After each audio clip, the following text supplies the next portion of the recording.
अभिवादन। आपने अली बाबा और 40 चोर वाली कहानी तो सुनी ही होगी। अगर नहीं सुनी है तो मैं आज आपको सुना देता हूँ।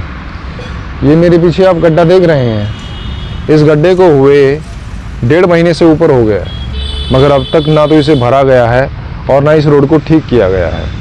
अब आप सोच रहे होंगे कि अगर 1.5 महीने से ऊपर हो गया है तो ज़रूर ये गड्ढा देश के किसी ऐसे कोने में होगा जो अति पिछड़ा होगा, जहाँ लोग अशिक्षित होंगे, जहाँ इंटरनेट या सोशल मीडिया की उतनी रीच नहीं होगी या फिर इलेक्ट्रॉनिक मीडिया, प्रिंट मीडिया उसकी इतनी पहुँच नहीं होगी।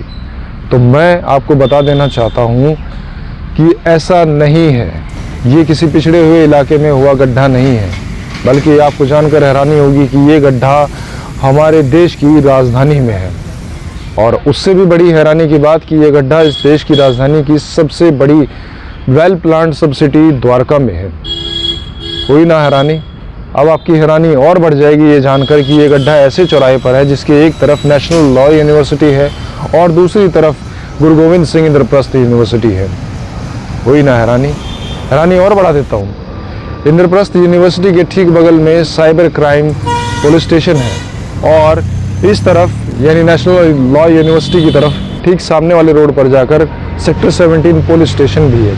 अब सोचिए कि इस गड्ढे के एक तरफ तो ऐसी यूनिवर्सिटी है जो अनेक विधाओं की शिक्षा देती है और दूसरी तरफ एक ऐसी यूनिवर्सिटी है जो कानून की शिक्षा देती है, और गड्ढे के दोनों तरफ ही ऐसे स्थान हैं जो कानून की रक्षा करते हैं। और इस सब सिटी के अंदर सभी लोग शिक्षित हैं, सभी के हाथ में मोबाइल है, इंटरनेट है, सोशल मीडिया का एक्सेस है, यहाँ तक कि मीडिया तक का एक्सेस है और प्रशासन तक का भी एक्सेस है, लेकिन तब भी ये गड्ढा ठीक नहीं हो पा रहा है ना विडंबना की बात।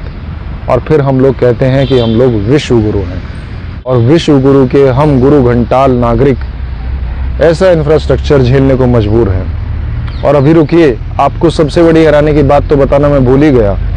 आप ज़रा इस गड्ढे को देखिए, इस गड्ढे के इस तरफ और ना ही इस तरफ कोई भी बैरिकेडिंग नहीं है, यानी आने वाले को दूर से ये पता चल ही नहीं सकता कि सामने गड्ढा है। रात में अगर यहाँ पर कोई आ रहा है तो वो सीधा इस गड्ढे के अंदर घुस सकता है। तो ये थी मेरी अली बाबा और 40 चोर की आज की कहानी। अब जो सोचिएगा ज़रूर कि जब देश की राजधानी और इतने पढ़े लिखे लोगों के बीच में इंफ्रास्ट्रक्चर का ये हाल है तो छत्तीसगढ़ और झारखंड जैसे पिछड़े हुए राज्यों में प्रशासन का और इंफ्रास्ट्रक्चर का क्या ही हाल होगा।